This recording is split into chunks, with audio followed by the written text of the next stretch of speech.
Oxygen को मैं कुछ समय सेकंड में कट कर सकता हूँ, टेम्परेचर को ठंडा कर सकता हूँ। ये फ्यूल जो हमने खुद इकट्ठा कर रखा है, उससे जो फायर हो रही है, उससे जो चेन रिएक्शन हो रहा है, उसको नहीं कर सकता। अब हुआ क्या, उसके अंदर रूम में आग लगती है, पूरी भयंकर आग लगती है।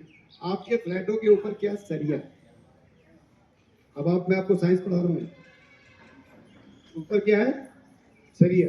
जब टेम्परेचर नीचे हीट करेगा, सरिया भी कहाँ जाएगा, सरिया हीट करेगा टेम्परेचर, और वो सरिया सारे फ्लोरों से कनेक्टेड। वो टेम्परेचर पानी की तरह से बह रहा अंदर, इलेक्ट्रिसिटी की तरह अंदर बह रहा, टेम्परेचर बढ़ रहा। दूसरा कमरा जो बंद है, वहां पे कोई ऐसी वस्तु रखी है जो एक कमरे छोड़ के दूसरे कमरे में भी जाएगी। वो ऐसी रखी हुई है कि उसके अंदर टेम्परेचर जो इसका वस्तु है, इग्निशन पॉइंट उसका कम है, वहां फ्लैश पॉइंट कम है, तो वो वहीं पर फायर हो जाएगी। अब आप सोचो कि उस कमरे में क्यों आग लगी। ये टेक्नोलॉजी इंजीनियरिंग है, समझ गया मेरी बात। जब एक जगह से दूसरी का ट्रांसफर हो गई और ये पता ही नहीं लगा वहां कैसे लग गई, तो आग ऐसे लगी सरिया, और बहुत हाईली टेम्परेचर हो जाएगा, सरिया की हार्डनेस खत्म हो जाएगी उसका, और जो कंक्रीट का लोड है उसके ऊपर ट्रांसफर करेगा और वो बिल्डिंग कोलैप्स। समझ गए मेरी बात को।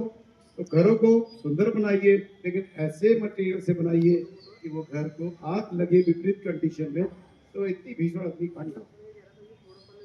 भाई दिल्ली में करोड़ों के फ्लैट्स हैं, तो वो लोग क्या पैसे आते तो उसी फ्लैटों को डेकोरेट करते रहो। और हमारे आर्किटेक्चर डिजाइन, एसी, आजकल एसी की घटनाएं बहुत हो रही है, कंप्रेसर फट रहे हैं, टेम्परेचर, तो उस फ्लैट के पीछे भी उन्होंने सेट बना दिया, ऊपर ढक दिया, और उसमें एक साथ कम से कम 15-20 एसी लगे, एक क्लस्टर, एक वहां पर पूरे एरिया में एक माहौल डेवलप हो गया हीटिंग। और जो कमजोर हुआ उसने उड़ा दिया, उसने सबको ले। ठीक, ये घटना हुई, इसमें लोगों की बात जाने गई। हमारा पर्पस ये है, ऐसी हाई राइज बिल्डिंग में कम से कम एक स्टेयर बाहर बनाया, डिजाइनिंग ऐसी की जाए कि वो सेफ है, क्योंकि धीरे धीरे सब लोग अपने अपने फ्लैट वाले अपना अपना करना शुरू कर देते हैं, लेकिन ये सामूहिक प्रक्रिया है। सबको सोचना पड़ेगा कि हमें फायर स्टेयर को रखना, तो जो भी सिंगल स्टेयर है तो फायर स्टेयर की तरफ ओपन टू एटमॉस्फेयर, किस पे होना चाहिए, ओपन टू। अगर खिड़की पूरी खुली है ठीक, नेचुरल वेंटिलेशन उसका होना बहुत जरूरी है, ताकि आपातकालीन स्थिति में आप खुद को बचा सकें। आग बुझाने का तरीका सिर्फ एक बता, आप अपने भवन में किसी कोने में खड़े हो जाए और ये सोचे कि गेट के पास आग लगी, अब आपने आपको बता के दिखा, सोचिए आप कैसे बचाएंगे अपने, कैसे निकलेंगे आप, बहुत जरूरी है। जब आप ये थिंकिंग करेंगे तब सेफ्टी के लिए बात है। जब ये थिंकिंग करेंगे तो सारी एजुकेशन, सब कुछ, जो सारी आपकी जितनी भी एजुकेशन, हायर एजुकेशन, जिन्होंने बच्चों ने जितनी भी एजुकेशन दी है, ये उस समय माइंड को शून्य कर देती है, आपको समझ नहीं आता करना क्या। तो जरूरी है इस कंडीशन में कैसे अपने आप को निकालें। मैं सबसे ये कहता हूँ कि सेफ्टी नॉर्म्स आपके पास खुद ही आ जाएंगे। आप ये सोचो कि अपने फ्लोर के इस कोने में खड़ा हो जाओ, अगर कहीं आग लगती है तो आप अपने आप को कैसे बचाओ। जब बचाने की सोचोगे तब आपको समझ में आएगा हमें क्या रिक्वायरमेंट है और हमें कैसे बचना है।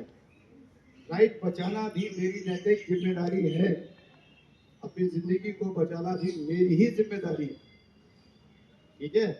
तो टेम्परेचर हाई होता है उस कंडीशन में, ये जो हमने बताया फ्यूल, ये जो घरों में जो हम हायर डेकोरेशन कर रहे हैं, जो हमारे इंटीरियर कर रहे हैं, वो इंटरनेशनल में नहीं होता, यहाँ ज्यादा।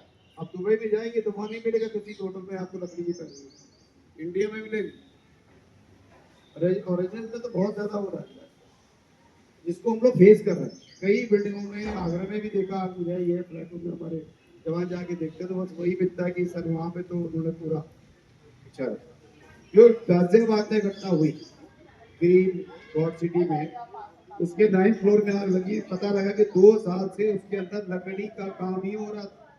वो अपने घर को 2 फ्लैट को मिला करके क्या बनाना चाह रहे थे, और उनकी इस गलती की सजा ऊपर के 4 फ्लैटों में दी।